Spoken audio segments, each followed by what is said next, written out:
Indian literature, among a number of other cultural facets, has served as a major influence when it comes to the spread of India's vibrant civilization across the southern and Southeast Asian region.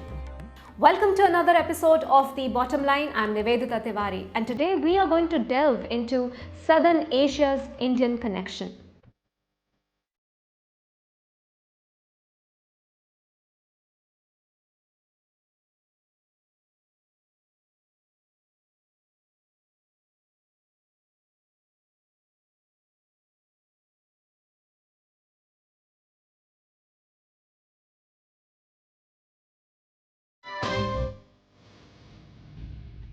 Indian civilization is actually believed to be amongst the oldest in the world. However, it is notably amongst the much smaller group of those that have survived to this day. Through the many centuries, influences of these civilizations are seen across vast continental regions, transcending present-day international boundaries. In the same regard, the influences of India's culture can be observed across numerous countries like Thailand, Indonesia, Bhutan, Nepal, Myanmar, Lao People's Democratic Republic, Vietnam, and even as far as Cambodia. Be it ancient Hindu temples, Sanskrit bas-relief, or Buddhist statues, elements of Indian culture have made their way across Southern Asia. One of the foremost factors for the spread of Indian culture has been its peaceful and unforced propagation. The largest kingdoms of ancient India, be it the Chola Empire or the latter half of King Ashoka's reign, have been based on values of non-violence and free will. The mutual exchange of information and knowledge has always been set up, though amicable relations have been the major reason behind Buddhism being a commonly adopted religion in South Asia. The second factor is, of course, the Indian Suvarna Bhumi. It has been a major attraction for traders, academics, and explorers. Many conquests mounted on the Indian subcontinent have been with regards to the same. However, these excursions, travels, and trade routes have resulted in an almost unilateral flow of information.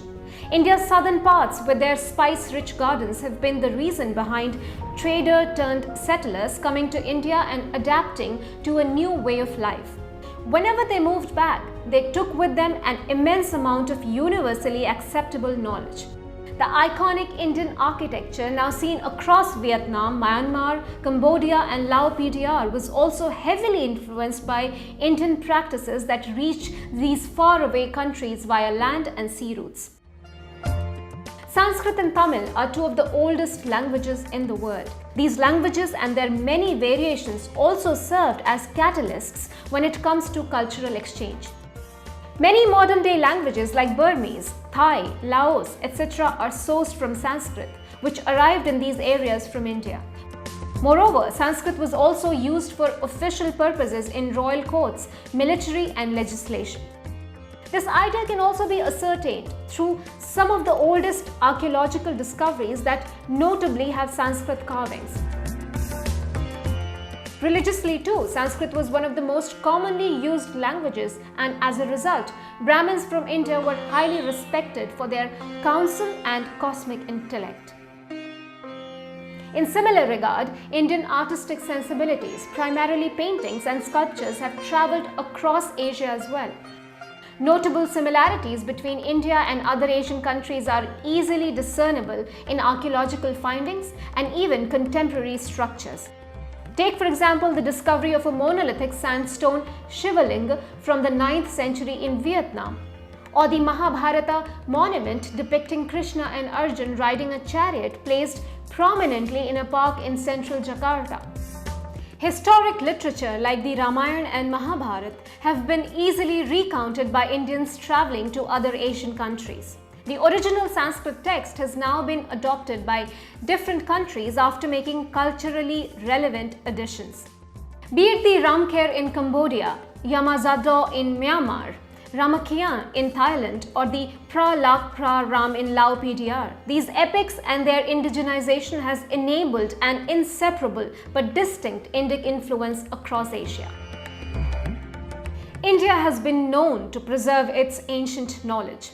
The concepts of drainage, irrigation, and construction, which were seen in the Indus Valley civilization, have also been uncovered in different locations in Asia, also from a much later era. These can be linked to the movement of the almost 5 million strong civilization further south and east and the subsequent spread to lands beyond India through ships. Similarly, ancient Indian-influenced Hindu kingdoms like Funan, Angkor, and Majapahit Empire also expanded across the Southeast Asian region and even to islands of Bali and Sumatra. An often ignored idea is the spread of Indian culture through the vibrant and vast culinary heritage. Today, the spices used in a majority of Asian cultures are fairly common, and most of their origins can be traced back to India and or its vicinity. The best example is pepper, one of the first spices to have captured global attention. Pepper in its many forms is widely used in cooking, but with pepper also came our methods of cooking it. Be it in its raw form for aromatic rice or when crushed and added to a spicy curry. Even to this day, India is doing its best to preserve the unique bond it shares with other Asian nations. The Indian Ministry of External Affairs offers developmental grants to students and academics from several Southeast Asian countries under its Indian Technical and Economic Cooperation Program.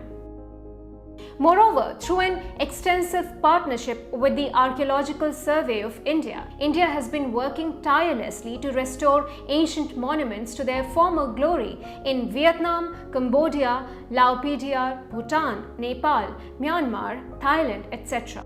These efforts, coupled with India's Act East policy, have reaffirmed the country's commitment for holistic development. Similar initiatives are also a confirmation of the age-old Indian belief of Vasudhaiv Kutumbakam. An aspect of our culture which is seldom discussed is perseverance.